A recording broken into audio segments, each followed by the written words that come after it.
I remember when Water Tower Place Shopping Center opened up in 1976. It wasn't exactly on my radar, but my it was on the radar of my older sister who dragged us there when we visited Chicago next. And in addition to the shopping, she was fascinated with some restaurant called the Magic Pan.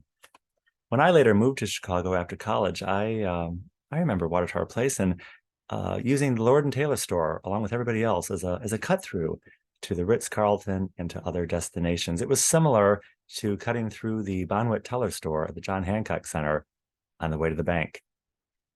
I remember occasionally seeing John Buchanan cutting through the Lord and Taylor store on his way somewhere, and he was always dressed in a business suit. And it's because John Buchanan was going about the business of the church and running a magazine and attending many important speaking engagements. John didn't find it necessary to wear flashy clothing, and he didn't find it necessary to tell us he was the real deal because we knew that already. Welcome to Sunday Coffee Hour. I'm Stanley Smith. At Sunday Coffee Hour, we talk about everything and nothing. This Sunday, the topics include unsolved murder cases in Chicago, bedwetting, child abuse, and how apparently sex trafficking is prevalent at the American Girl store. The readings this Sunday were from Isaiah. There is one life and one body. And from Acts, we are all witness to all that he did. The gospel story was about the baptism of Jesus. The sermon at Washington National Cathedral was by Jan Cope. She said it's proper to follow the rules, but not always. I was in Atlanta this week for work, and I'm always struck by the ladies, the Southern ladies, and their amazing hair. These ladies seem to have it all going. They're gracious, attractive, and warm, and very engaging. But this time I noticed that, the men, where were the men in all this? And I noticed them shrieking in the background. They were kind of dorky and dweeby and totally lacking in everything that the women seem to have going. On these trips each year to Atlanta, a couple times each year, I've had more chance to check in with people and have conversations at restaurants and waiting for different venues to open and chatting with people from Georgia, the Eastern Seaboard, and from other Southern states. And I'm struck by the idea that we hear often that the South and Georgia are leaning more liberal, but I'm really not hearing that. I don't hear the woke. I guess the woke is a pejorative term now, but I don't hear anything other than just traditional conservative American values in the South. When I got back to Chicago this week, I noticed the Cathedral of the Holy Name draped in black crepe, and I thought, well, who died? And then, of course, I realized that it was former Pope Benedict, Cardinal Ratzinger, and these church people. They all just seem to rush in to get in on this dying part. I was always amused at church on Sunday when John Buchanan would reference Cardinal Ratzinger. He would say, refer to Pope Benedict, usually in a derogatory or condescending way, and then remind us that he was the former Cardinal Ratzinger.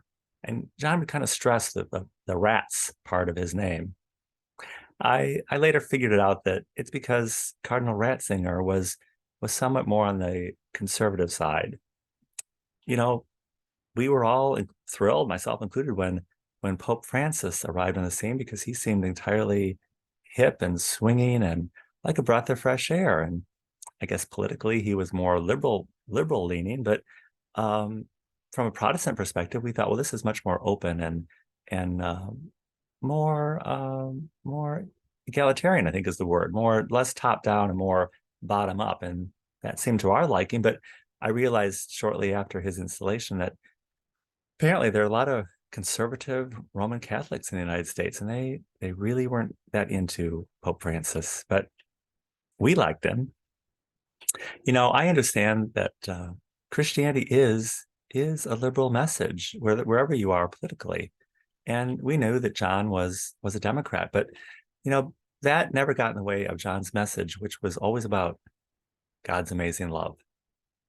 At Washington National this Sunday, Jan talked about being a Girl Scout, growing up as a Girl Scout, and how eager she was to always earn a new badge. She also shared a story about a congregant who, in his teens, realized he was gay, and how he had to leave the church, the more conservative church he was in, and later found his way to a more inclusive and welcoming church environment.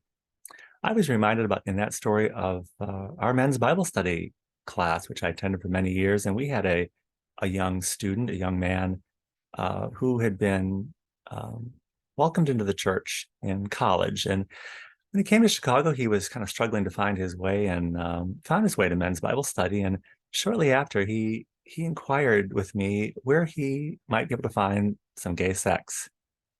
I wasn't able to help him with the gay sex, but I was struck by the idea that if you're looking to meet men, I guess you have to go where the men are. I was shocked by the American Girl story, and I haven't tracked that down yet. Not quite sure how you track that down, but I guess in a similar manner, that's where it would be. If wherever the children are, there are going to be people who prey on those potential victims. You have to go, if you're a pedophile, you have to go where the children are. And if you're gay, you have to go where the men are. I guess I could ask the Water Tower marketing team. I do have a meeting with them on Tuesday, but I'm not quite sure how I would frame the question about if they're aware that child trafficking is taking place on their property. You know, in my many years in working with retail and different retailers, I was reminded of the Tall Girl. Tall Girl was catered to taller women, and their business model did not include cross-dressers, but they were aware from their market research that a significant part of their business was men shopping at their store, men who were cross-dressers looking for larger sizes to suit them.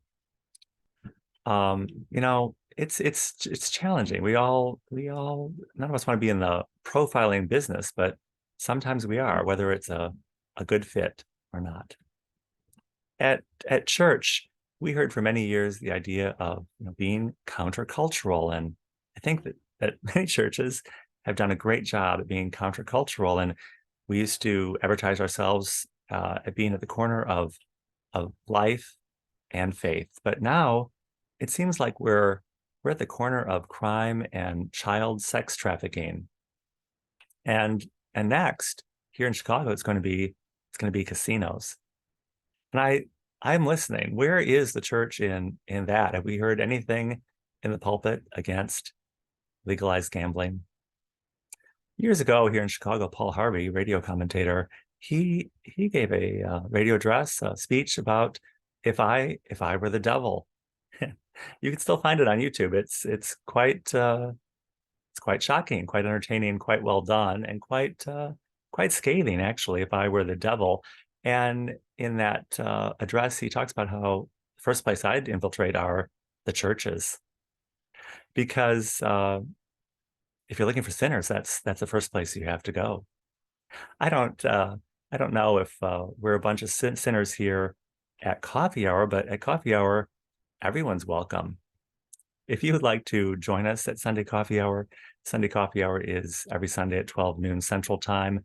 I will include my email in the description of this video, and I'll be happy to send you an invitation.